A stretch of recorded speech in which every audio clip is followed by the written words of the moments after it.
Every film starts with an idea, but it stops there. Unless it finds people that believe in it. That's why films have so many credits. Those aren't just names on a screen. They're people who believed in an idea. Ideas thrive when they find support. That's why RBC proudly supports emerging filmmakers and their ideas.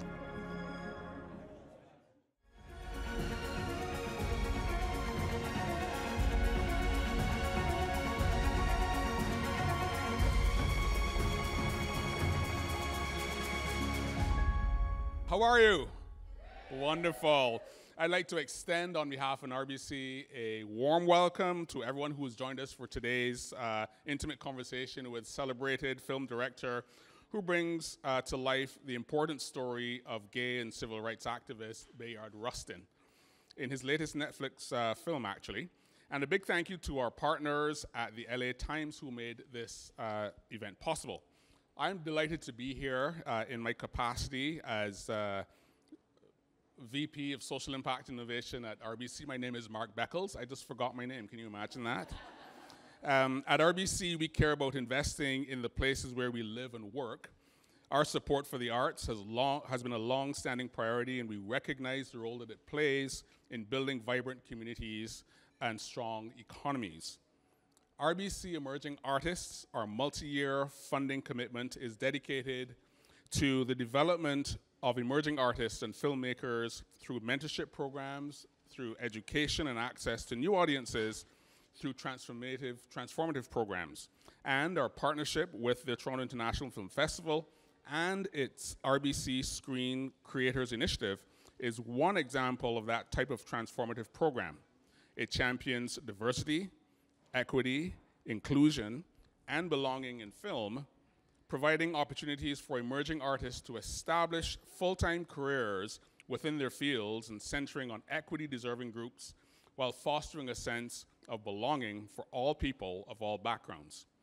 With those important values in mind, I can think of no better place to belong than here today on this special afternoon.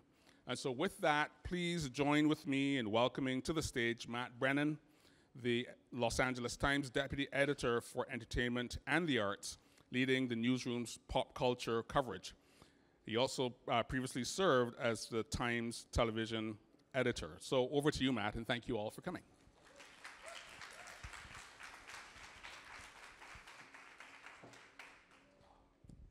Thank you all so much for joining us today. Thank you for that wonderful introduction. I'm Matt Brennan. I'm the Times Deputy Editor for Entertainment and Arts, and it's really my pleasure to welcome today's guest.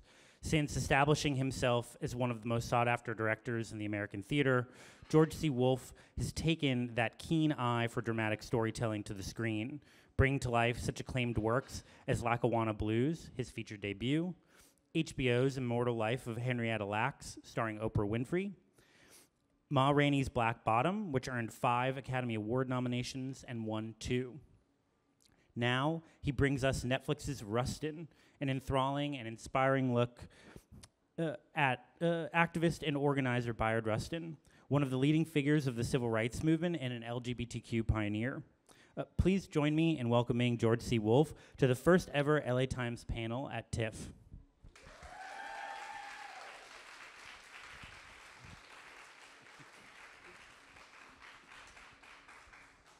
Hello. Oh, come on, hello. Thank you, better. Thank you. Well, first of all, I just want to say congratulations on the film. I've now seen it twice. I cried both times. It's Good, a really we like it when they cry. It's a really rousing tale. And I wanted to start with a question about Bayard. He mentored Martin Luther King Jr. He was in prison for resisting the draft. He lived a relatively open gay life in mid-century America. He recorded an album, he starred on Broadway, and he organized the March on Washington. Why do you think he's not a household name of American history? Well, he He didn't star on Broadway. Paul Robeson starred on Broadway, and he was in the chorus of about 30 people, and it closed after 5 days, so I don't know how great of a show it was. But he was a tenor, so that's why he was in it. I mean, I think there are a number of reasons. At the end of the March on Washington, a personality, a figure, a leader, an orator was launched into the international stratosphere, and that was Martin Luther King. So that's a fact. And we tend to have very simplistic understandings of history. You know, a community makes something happen, but we choose a star. And Martin Luther King was, without question, worthy of being chosen as a star, but there was a community dynamic that built the equation, and Bayard was a phenomenal, extraordinary, brilliant organizer and spirit and force, and he did what he did, and there was a group of kids, 18, 19 to their mid-20s, who worked with him, and they worked out every single detail, because, you know, 250,000 people showed up for a peaceful demonstration. That had never happened before in the United States. So that was, it's an extraordinary phenomenon. I think the fact that he was the thing that makes him an extraordinary figure for a film makes him a complicated figure for history. He was the most out version of an out gay person that probably existed in the streets of New York City in 1963. So I think that was at play. And I think that he did not fit easy into an easy to process mold. And life tends to be very, very complicated, and history tends to be very simplistic, or our understanding or our telling of history.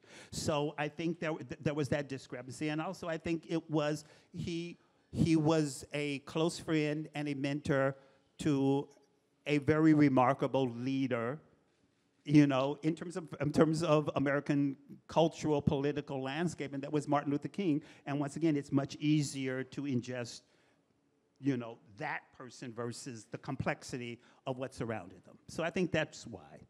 I think that contributed significantly to it. So how did this project come to you, Rustin? Bruce Cohen, who's one of the producers, called me up and said, do you want to write and direct, you know, a film that's in process about Bayard Rustin? And I was in the middle of working on Ma Rainey's Black Bottom, so I said, I don't have the brain power or the time to write it, but I'd love to direct it. And then just shortly around that exact same time, maybe 2 or 3 months after the fact, Higher Ground, which was a company that was part of Netflix that the former president and Michelle Obama helped to create, came into existence. So we took it there and they said yes, and that's sort of how it happened. I actually wanted to ask you about, could you talk a little bit about the Obamas' role as executive producers, what that looks like? And I also just wanted to ask you what your reaction was when you found out that they were going to be involved, because that must have been a very cool moment. It was, yes, it was. I had been on the President's Committee for Arts and Humanities for the 2 terms that he was there. So, so I had some association. It was very interesting because it's like everybody that I like to work with. It's one thing to have a skill set of a DP, but it's really wonderful and thrilling for me if you are also a storyteller. If you don't just come up with the perfect shot, but you're as invested in making sure that the story and character is revealed in every single thing. Costume designers, I work with Ann Roth on Ma Rainey's Black Bottom, and she would literally stand there if there were 80 extras, and she would go by and you know, say, you're wearing that apron because your mother gave it to you when you were 7 years old. And she would go there and give them a character moment. You know, Tony Leslie James was a costume designer on Rustin. I like people who are invested in telling the story, and when President Obama gave me notes on the cut, it was he wasn't giving me notes from, I'm sure he probably was, a president's point of view. He was giving it notes from a storyteller's point of view because he was a student of history and a really good writer. So it was informed by that equation. So you were listening and you were resistant and you were subtly hostile the way you are anytime anybody's trying to tell you what to do. But then you realize you're in the presence of somebody who has thought about it and is careful and considerate. So it felt very natural to me in some strange way. Like I get notes from a president every day. So it was just like, but let's keep going. So when you first read the script by Julian Brees and Dustin Lance Black, what did you love about it? Like, what sort of turned you on to say, okay, I can envision what this looks like? Well, that was, that was already in process because the subject is such a, it's very interesting. You work on projects, and I really, and I really firmly believe that when you work on a project, it takes a piece of your life that you will never get back. And so by the time you finish, you went, okay, thank God that's done. But there's this really weird dynamic that's happening with Rustin. It's like the more time I spend with him and the more time I'm not actively, shooting or editing, the depth of my appreciation for him as a human being, for the potency of who he was and what he accomplishes keeps growing and growing and growing. So the idea that I could play a role in making sure his story get told, that this was a man who grew up in Westchester, Pennsylvania, and his town was segregated in a way, and he was this valedictorian of his class. He was a star athlete. He played, he ran track, played basketball, football. There's a story that when he was an offensive lineman and he would tackle somebody, he'd knock them to the ground as part of the play and then help them stand up once they had been knocked down and then recited poetry to the person. Now, either that he was flirting or he was, hey, or I think that was I love the idea that he was a creature of extraordinary force and grace, and that the force did not exclude the grace. And it's just the phenomenon of that, and the fact that he took this young group of people who were so young, and said, all right, every night I want you to think about this march, think about it every second of it from the beginning to end. Think about, are you excluding anything? Is there something that you haven't started? He was training young minds.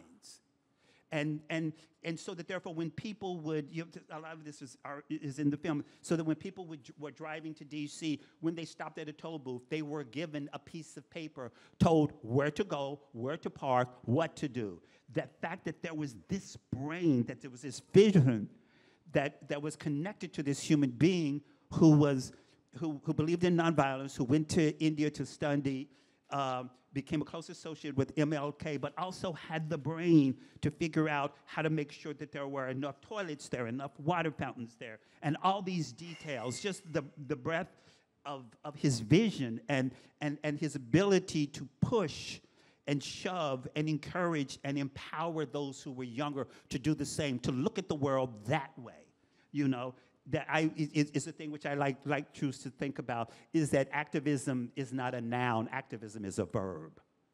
It's what you do. It's how you organize. It's how you think about it. That's what's going to determine the success of your vision and what you're committed to. And he understood that in a phenomenal way. So just the fact that that was embedded inside of this man who also in 1963 was an out homosexual, who also in 1963 would take on anybody who was smart and funny and ferocious. So, I'm on board. I'm on board at hello. So it was all of that, and knowing all these details, and also knowing that he was surrounded by people like Ella Baker, who was a phenomenal organizer, that he was surrounded by A. Philip Randolph, all these, that there were, and the landscape of the people and the politics and the landscape of what was going on inside of the country in New York City, inside of D.C., which was segregated in 1963. It was also a swamp, as it still is, because when we filmed there in August, it was 130 degrees. So all of that, it's just the texture of the world and the people and what was at stake and what mattered And every single thing, he connected himself to that which mattered. And so, and he was an imperfect person. And that was as important as that which was brilliant about him, because I'm really intrigued by the phenomenon of, even though I think he was beyond ordinary, but I'm really intrigued by the phenomenon of ordinary people doing extraordinary things. And as a result, they become extraordinary because of their deeds. So that phenomenon and that equation was really intriguing to me. It's interesting that you bring up sort of the logistical challenges of organizing the march, because one of the, to me, most brilliant sequences in the film is the sort of litany of how many buses, how many chartered planes, how many latrines, training black cops from New York to be guardians.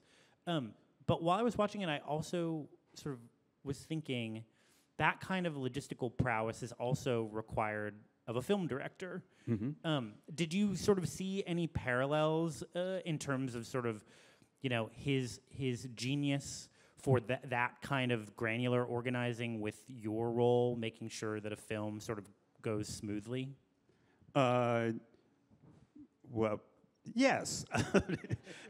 That's the short answer. I mean, the thing which I emotionally identified with, I ran the public theater for 12 years, and it, you know, and I remember a dear friend of mine who also worked, who was working in press. I had the flu, and at one point I was lying in the couch in my office and I was shivering like this, and she went, "Oh my God, are you okay?" I said, "Well, I have the flu." Oh my God, what are you doing for? "Well, I've been taking something." She said, okay, anyway, I need you to talk to the New York Times right now. And it was just sort of like, that was it. And the understanding that you are there to perform a job. Your insecurity, your fear, your doubt, whatever, if somebody is attacking you, that has nothing to do with what's at stake. And so you must surrender anything that is superfluous to your journey in order to make the work happen. That was the one thing that I responded to. I really understood, you know, is that you must just do the job, show up. Somebody asked me, "Oh, what was it like to work with Viola? Were you intimidated?" I said, "They don't pay me to be intimidated. They pay me to direct a film that she's in. I don't get to be, that's a luxury. If I'm busy being intimidated, then I'm not doing my job. My job is to do what I must do, and that's how you have to approach the work. You must rise. I believe that there are two categories. I believe that when you have a job, two things happen. You either lower the expectations of the job so it makes you feel comfortable, or you rise to the demand of the job. I think that's leadership. I think that's in life. I think that's in partnership. You either rise or you shrink it down. And Bayard repeatedly rose to the occasion, regardless of what was going on. So I felt as though I instantly understood the need to deliver, the need to be responsible, the need to dig whatever you need to dig out of you in order to deliver. So I instantly understood that.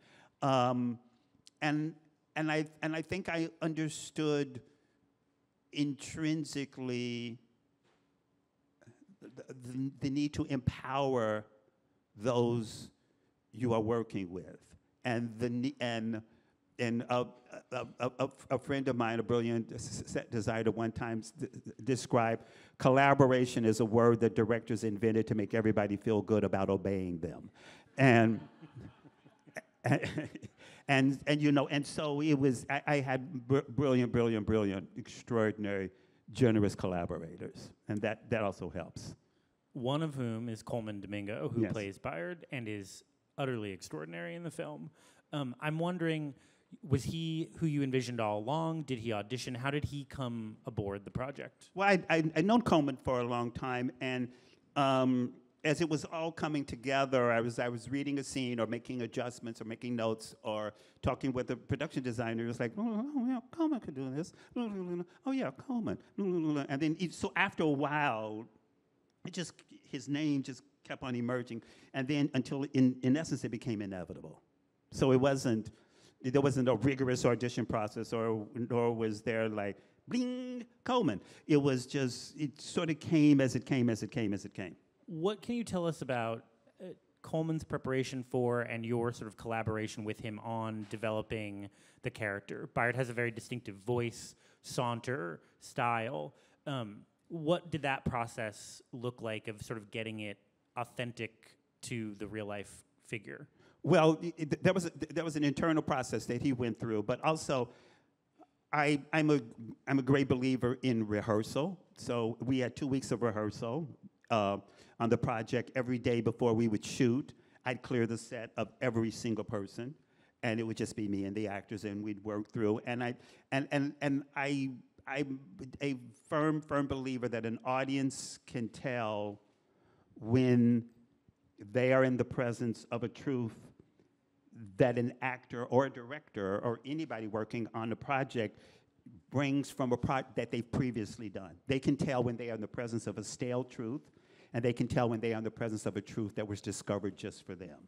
And so actors do a whole degree of work, and then every day on the set, what I like to try to do is create, as much as I possibly can, a safe environment, so that therefore, with each take, there's a degree of prodding, so that therefore the actors end up in a space where they become completely vulnerable, not just to the moment, but to the other actor. And in those moments, in those sparks of uncertainty, something new can be discovered that can be magical because it's surprising to them. They didn't know necessarily that they were going to go there. So as much as I can work to create that environment, that comes into collision with the work that they have done, which is very thorough and hopefully very smart and deep. And that's the process for every single scene, for every single actor, for every single moment that happens. What about your research? I know that you were already an admirer and a student of Bayard and of history more generally.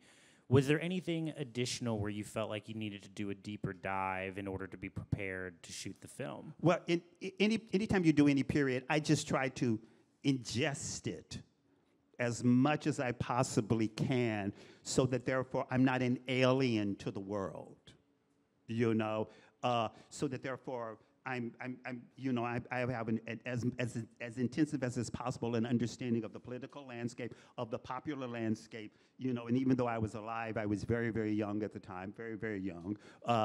He said, stressing that he is young then, but not young now. And I just try to invest and ingest it so it's I'm not searching for it, so I'm not bringing a sensibility that is alien or wrong. There's this moment where he goes across the street, and I vaguely remember the Dinah Shore show. I don't really remember it, but she would always do this signature mwah and just big giant kiss. And he's in the middle of traffic in New York City, and I just said, "Give us a Dinah Shore kiss." And it was just silly little details that make the moment real and immediate. And even if people watching it don't get it, I just want it to reverberate in a way, and that there's nothing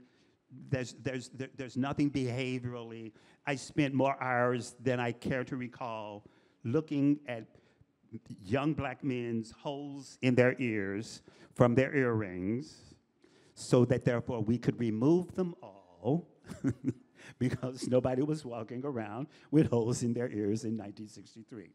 So just just everything. And then I worked with a team, the lines in the street, the traffic, and on certain streets went to both ways in Manhattan in 1963. It was also something was very interesting. I remember having a conversation with a man named Arthur Gelb, who was cultural editor of the New York Times at the time, and he said, I remember as late as 1960, late 60s, early 70s, seeing black men standing around in Times Square in New York City and policemen going up and using their billy clubs to hit the backs of their legs, saying, "You don't belong here." And it became very interesting. And then John Cassavetes' first film, Shadows, which interestingly enough is about race, watching that, and Sammy Davis Jr. did a movie called A Man Called Adam, which was Cicely Tyson's first movie, and they were all set around Times Square, and then you have the sweet smell of success. And I am realizing that Manhattan, certain streets of Manhattan were available to certain people, and other places you were not. So if you were black or if you were gay, you were not going to be walking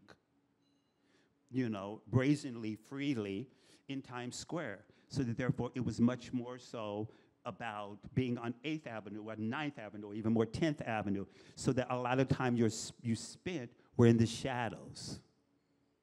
So that therefore the film became, to me, a journey of these characters moving from the shadows of Manhattan, culminating into claiming the streets in broad daylight in Washington, D.C. So that therefore it builds to a moment of people taking over the streets for this peaceful march. And so that became very interesting. Interesting enough, I filmed in Pittsburgh, and there was this grungy little alley that I saw there when we were doing Ma Rainey, and I kept on going, I want to film something in there. I want to film something in there. And there was nothing. I kept on going, no, but it has to be, we have to use that alley. That alley's perfect, the way the light is hitting it and the shadows and all this sort of, it's perfect. And I kept on insisting that we film something, and there was no scene there. And then cut to Rustin, we're back in Pittsburgh, and I went, that alley. And so that was the first place that Bayard shares a kiss. Once again, it's in shadow. It's in shadow. Who owns the streets and who does not became a subtextual cue to me visually of the story that I wanted to tell as well. I think in some ways what you're talking about is texture. The film has so much texture to it through these careful details. One that struck me is, I have not seen recently as good a rendering of the divisions within the movement that existed around this time. I was wondering if you could talk a little bit about those tensions and why it felt to you like sort of a solid platform on which to build the drama, say between the NAACP and SNCC and the SCLC. Well, I mean, one of the things that was really thrilling to me, because it was an incredible moment in the civil rights movement, just in general. SNCC was, at the time, a student organization. It was very integrated. 2 years later, all of the white people would be kicked out and would become exclusively a black organization. So that was really interesting to watch. CORE was in the process of changing because it was passive resistance, nonviolence, and within 2 years' time, it was going to become a much more militant organization. So, and this nonviolent movement, which interestingly enough, Bayard introduced to Martin Luther King because he had gone to India and studied it. People were ferociously devoted to it, but also, it was many, many years since Brown versus Board of Education. So people were busy obeying the tenets and practices of nonviolence, but there was still violence being projected at them. And I think it was building to a moment of frustration. Something's got to change. Brown versus Board of Education was 1954. This is 1963. And still there are huge institutions like education systems that are not obeying, the Supreme Court. And so people going, what is it going to take? What is it going to take? What is it going to take? And people were passionately, ferociously committed to the nonviolent movement, doing the sit-ins and all that sort of stuff. But also, people are getting tired.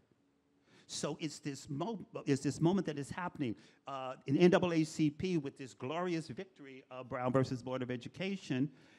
Believe that the court system is going to turn out. It's going to turn around. It's all going to turn around. And Bayard is saying to Roy Wilkins, counting on the courts to end segregation is a foolish ambition. You've got to take the power of the bodies of the people. That's what will do it. So there was these divergent points of view about what is possible, what was going to change the country, what was going to try to finally deliver America to America. What was it going to take? So all of this was bubbling up at this time because there was a need, Ella Baker, a phenomenal figure of the civil rights movement, said, this new generation is angry and something must change. And so it's, you don't start, and one of the first things I remember when I was getting my MFA in NYU, one of the I was going to say the few things, but that's not nice. But one of the things that I was told very early on, don't start your play or your film where you could, started where you have to. And you want to start it just at the moment where everything is about to break, everything is about to alter, everything is about to explode. And that's what that moment is, and that's capturing that moment. Capturing that moment. It's like, the impetus was when Bull Connor turned the hose on these young kids in the street. And Bayard said, we've got the attention of the whole country now. The whole country is listening. And so we must act now. And the whole March on Washington was planned and solved and executed in 8 weeks, which is phenomenal. And it engaged the entire country. It engaged the entire country. So it was just capturing just at the moment where you're feeling the emotional and political and intellectual seismic shifts happening, and are you going to take that energy and turn it into something that is going to elevate and engage everyone, or is it just going to erupt? And the film, is focused on that 8-week moment. Yes. It is not a biopic, it's a historical drama where you learn a lot about, but it doesn't do the sort of soup to nuts. What appeals to you as a filmmaker about that strategy versus sort of from birth to death treatment? Well, it's capturing a man, and I must say a series of men, interestingly enough, complication with women within the civil rights movement who were clearly the backbone, particularly in the South, which is where it was all happening, of the organization. But they decided very early on only the leaders of the civil rights organizations would be allowed to speak. But it's once again, it's that time crunch, and it's also seeing Bayard, I don't know if this is fair to say, but Bayard at his best. Bayard at his best going against all opposition, fearlessly. Something that he had been doing since he was in his teens, dedicated and focused and driven. And so capturing him at his most heroic on some respects, but also at his most vulnerable. Because you're watching a whole bunch of people be in process. And it's also, you're watching in many respects, I think, Martin Luther King be in process. He's a regional star who is rising and rising. And after that phenomenal speech, he becomes this international figure. And capturing that moment just before, it just seemed so right and so real to capture ordinary people in process of becoming extraordinary. And generally when those moments happen in one's life, it's exposing everything. It's exposing the best of who you are, and it's exposing the most fragile of who you are. And I love that. And I wasn't interested in the whole thing, because that's, he's too extraordinary, it's like 7 hours, the movie's still going, no, we don't need to do that.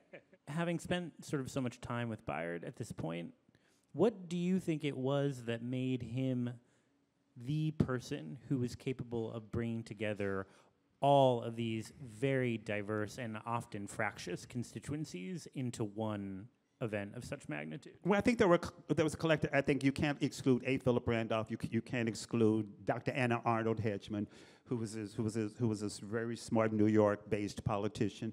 I also think it's interesting enough because he was Quaker, a black queer Quaker. Okay, and so that was fascinating to me. But there seemed to be this weird combination, like I said, of force and grace. And also I think that he was not part of the Southern Baptist tradition, which most of the civil rights leaders at that point in time were. Adam Clayton Powell was the exception, who was an exceptional congressman and a complicated congressman. I think that there was something where the cause. I mean, clearly he was a singer. Clearly he recorded an album of Elizabethan songs and Negro spirituals, which I can't think of too many people who did the combo album version of that. You know, it's like, oh, I can't wait to get my hands on that one. But it was, that was reflective of his interest and what intrigued him and what fascinated him. And there was an expansive understanding. He was protested the internment of the Japanese during World War II. He went to prison because he was a conscientious objector. So he found himself in his beliefs were very expansive. His interest in people and groups and constituents were very expansive, so that therefore his vision was always reflective of the vast texture that comprised, you know, the United States. And I think as a result of it, he was always thinking in ways that included as many people as is possible. So, and also I think he was, and also I have a feeling that his grandmother, who had also been an activist and who was a Quaker, was very influential, and who, when he told her he was gay, she said, well, if that's what you must do, which is fascinating that she said this in 1963. And brought a non-fire and brimstone, you're going to go to hell equation into her understanding of him as a human being. So I think that acceptance was crucial, and also I think he had too much work to do to judge. He had too much work to do, and he had his sense of responsibility was so deep and so thorough that judgment was one of the last things on his mind. You know, executing results, delivering on, making the United States deliver on its promise. That was his job, not judging. And there are some beautiful moments in the film where, you know, hurdles are thrown in his way by the opposition, Strom Thurmond, Representative Powell. And what he finds is that the people that he has brought around him step up and do the work in his stead when he's distracted, because he's sort of built that leadership role, which I thought was really... And that sense of responsibility is there, and that sense of, you know, in filmmaking, in storytelling, I don't think there's anything such thing as a neutral choice. Choices you make either enhance the story you're telling or distract from it.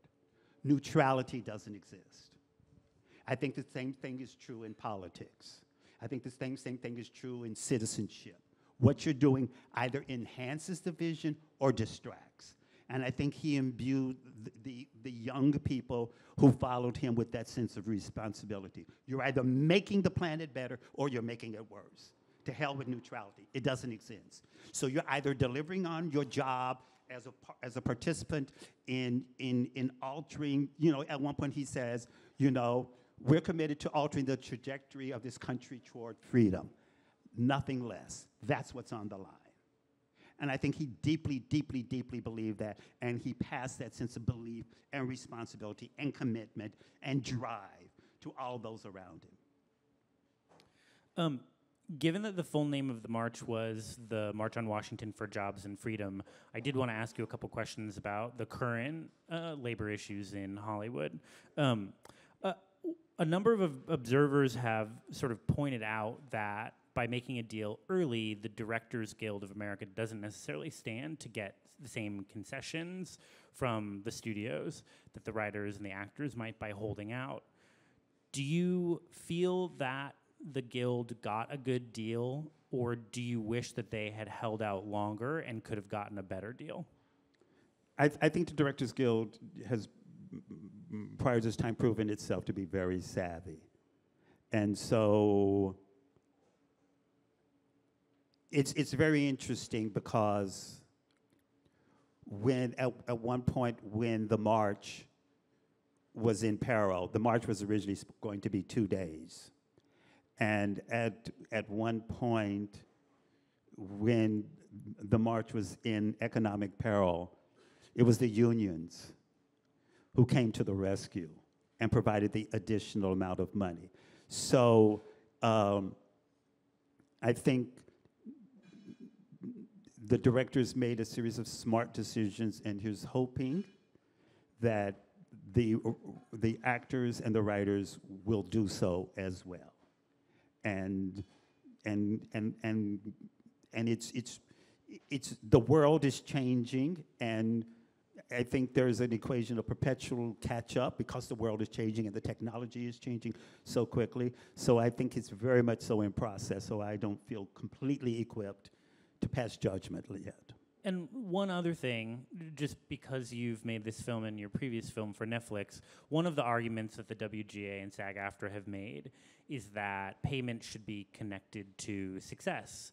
And in order to measure success, they need access to metrics of success.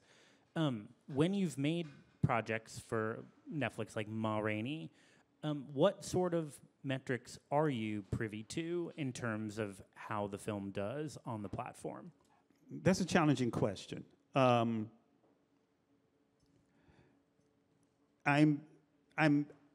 probably,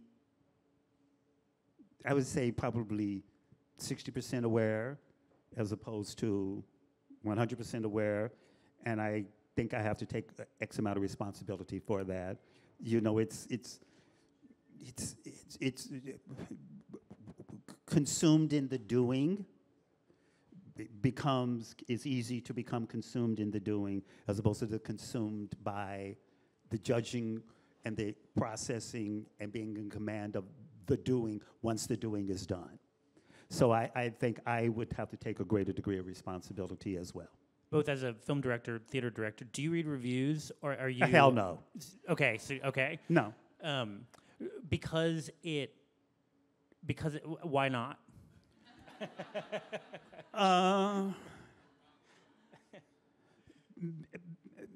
Because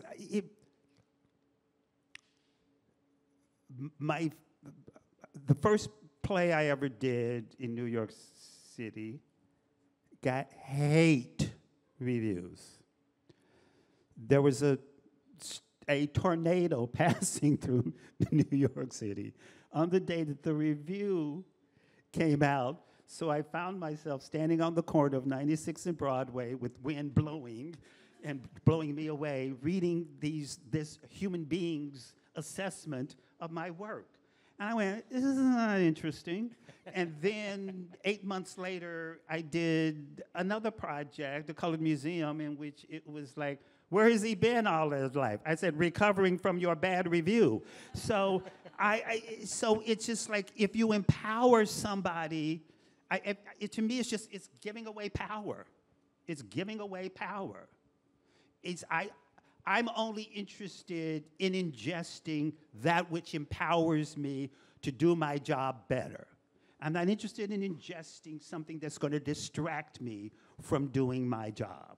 And I'm not interested in navigating, that one was good, but that one was bad, it's like, no. So let's just end the conversation. You know, there's a line in Sunday in the Park with George where the character where someone says to character to the other one, stop worrying if your vision is new. Let others make that decision they usually do. Click, get to work, do your job. Shut the hell up and do your job.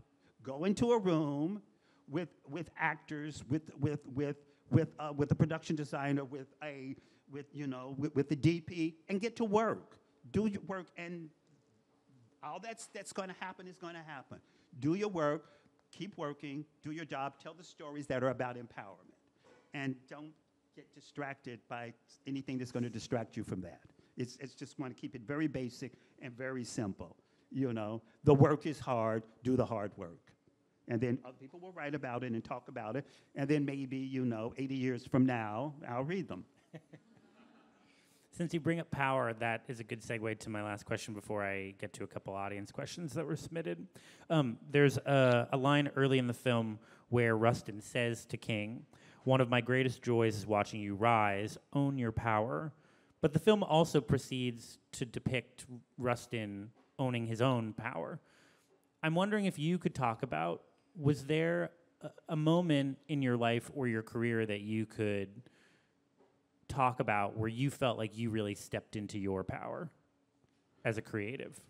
Yeah, it was probably, in some strange way, it was probably that period between the really bad review and the ta-da, here he is, folks. It wasn't the ta-da, here he is, folks. It was that period in between where I got smarter and tougher because it was required. You know, I was born in Frankfort, Kentucky, and for the first 8 years of my life, my town was segregated. And so I was surrounded by a community that nurtured and supported me.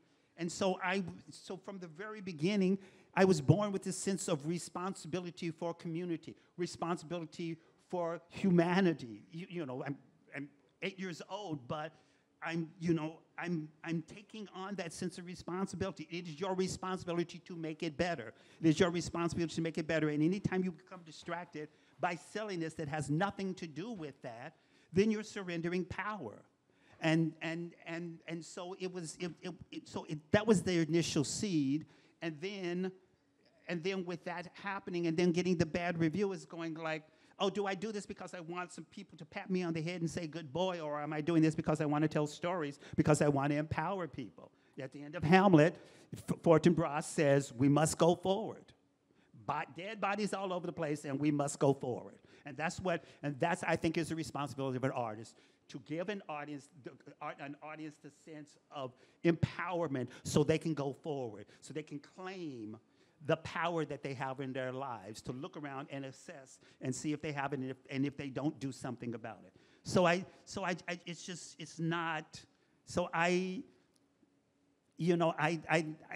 like when people say nice things about me. I like it even more when they say nice things about the work. I like it even more when they connect their lives to the work and feel power from that. So I'm very, and this is only magnified as time has gone on.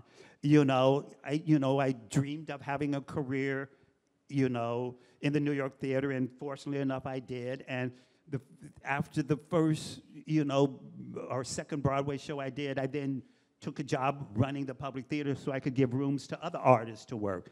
So I've always had this weird sense of responsibility for. And that's just, it's not a thing that I have to fabricate. It's not a thing that I do in response to. It's just I felt that sense of responsibility from the very beginning. And so that's what and there have been times when, the work has been attacked, or there have been times where it's been challenging, and it isn't me thinking about moments of glory. It's me thinking about moments of responsibility. Well, thank you for sharing that. So we have a couple audience questions that were submitted before the panel. So one is, amid news like Canada's travel advisory that members of the LGBTQ+ community not travel to the United States, what do you think the importance is in sharing messages like the story of Bayard Rustin, and how do you feel it might help a community that is currently feeling so attacked and hated? Well, I'm obsessed with history. I love history, in part because it is filled with miraculous people doing miraculous things. It is just filled. And being in the presence of someone like Bayard Rustin, who, when he was in high school, he was this brilliant athlete, and and for away games,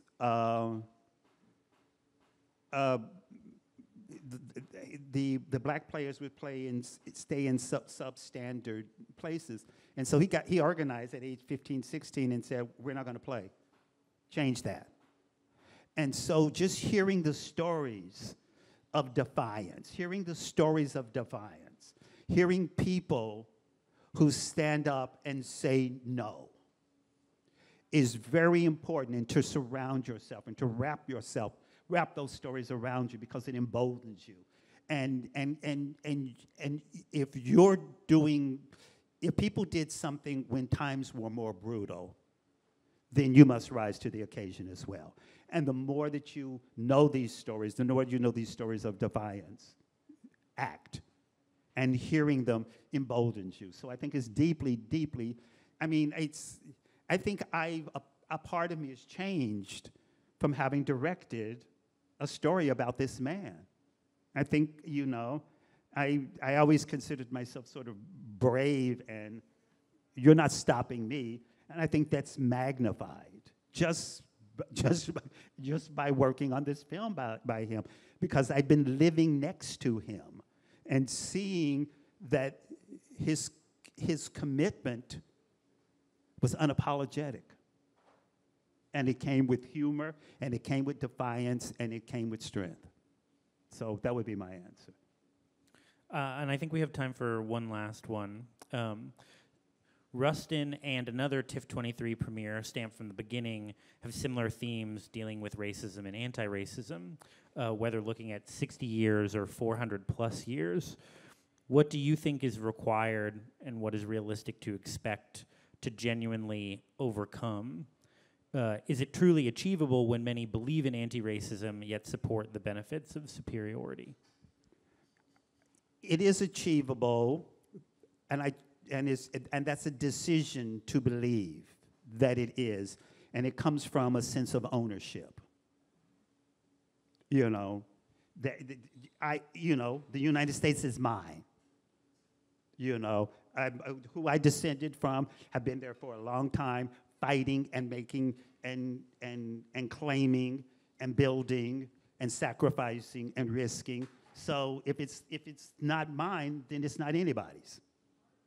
And so it's mine. It's mine. I'm not asking anybody's permission. I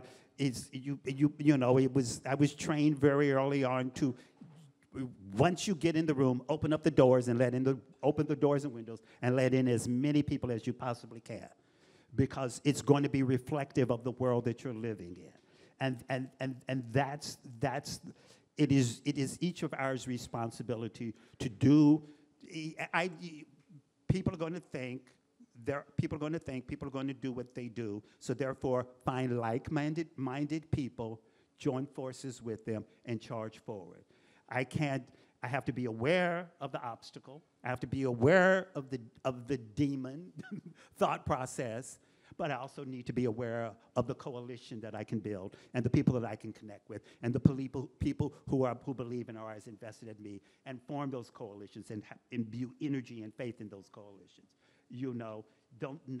Not be defined by the obstacle, aware of the obstacle, but be defined by that who you descend from, that who you are connected with, and that what you must do, because we all have a responsibility to make it clearer and better and cleaner and stronger for those who follow. So that's what I focus on. The monsters are big and bigger and bigger, and they say more and more outrageous things, but you've got to invest in the power that you see and what you can connect with. I strongly believe.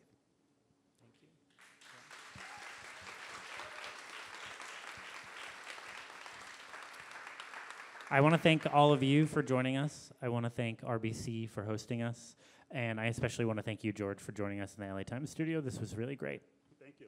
And all LGBT people, come to New York City. Come visit.